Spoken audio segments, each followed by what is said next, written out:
Ọwụrụ na ịga na Abia steeti, o nwere ndị dị asọ na aha nna ha na-aza Ubani, Oranta na ụmụ ihe ndị dị aṅaa.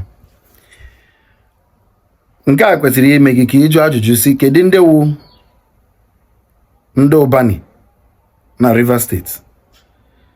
Ndị Opobo bụ ndị Ubani, enwekwara ndị Ubani na Boni, ndị a na-asụ Igbo. Mana dị otu eshi na-agbanwesi akụkọ mere na mgbe gboo, emere ka ndị a wụrụ ndị abịara na-ezo ezo, mee ka ha hapụ ịza Igbo. Mana ụmụnne, lekirienu ihe onyonyo a, lekirienu ihe nkiri a ka unu ghọta na ndị Opobo nwere Igbo.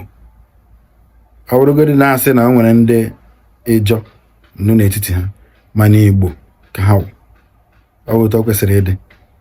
Anyị ga na-eme, anyị ga na-etinye ụkwụ, na-etinye ọnụ na ihe gbasara Unify Igbos Now. Ise.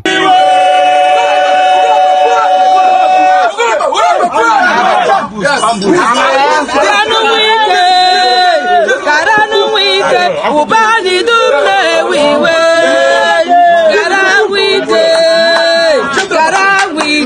Ubani dumne wiwe